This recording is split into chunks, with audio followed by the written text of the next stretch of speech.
2024 लोकसभा चुनाव BJP NDA की स्थिति का आज एग्जिट पोल लेकर के आए हैं। ये विभिन्न न्यूज़ चैनलों के माध्यम से, बूथ अध्यक्ष के माध्यमों से और वहाँ के जनता जनार्दन के अनुसार से या एग्जिट पोल तैयार किया गया है और इसमें अनुमानित किया गया है कि किस राज्य से कितना सीट आने वाले हैं। तो चलिए देखते हैं। पहला है उत्तर प्रदेश।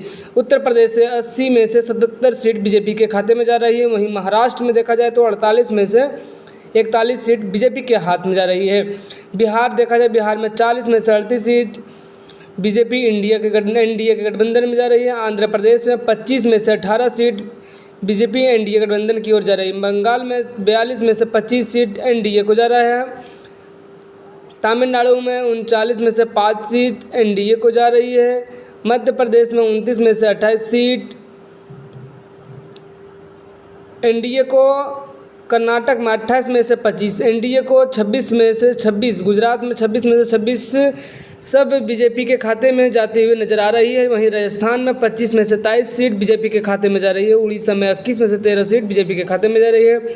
केरला का देखा जाए तो 20 में से 2 सीट केरला में जा रही है। हालांकि केरला में स्थिति कुछ गड़बड़ देखने को मिल रही है। वहीं तेलंगाना में 17 में से 8 सीट लगातार गिरावट के साथ देखा जा रहा है। तेलंगाना में 17 में से 8 सीट आ रही बीजेपी के खाते में आ रही है। असम में 14 में से 13 सीट बीजेपी के खाते आ रही है। वहीं देखा जाए झारखंड में 14 में से 12 सीट बीजेपी के खाते में जा रही है। पंजाब में 13 में से 3 सीट जो खाता गिरते हुए जा रही है। 3 सीट मात्र पंजाब में से 3 सीट बीजेपी के खाते में जाती हुई नजर आ रही है। देखा जाए तो छत्तीसगढ़ में 11 में से 10 सीट बीजेपी के खाते में जा रही है। यहाँ सिर्फ 1 सीट से पीछे हट रही है। हरियाणा में 10 में से 8 सीट बीजेपी के खाते में जा रही है। वहीं दिल्ली में से 7 में से 6 सीट बीजेपी के खाते में जा रही है।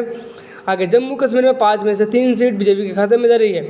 उत्तराखंड में 5 में से 5 सीट बीजेपी के खाते में जाती हुई दिखाई दे रही है। वहीं हिमाचल प्रदेश में 4 में से 3 सीट बीजेपी के खाते में जा रही है। अरुणाचल प्रदेश में 2 में से 2 सीट बीजेपी के खाते में जाती हुई दिख रही है। गोवा में 2 में से 2 सीट बीजेपी को। त्रिपुरा में भी 2 में से 2 सीट दोनों बीजेपी में ही जा रही है। मणिपुर में भी 2 में से 2 सीट बीजेपी के खाते में जाती दिख रही है।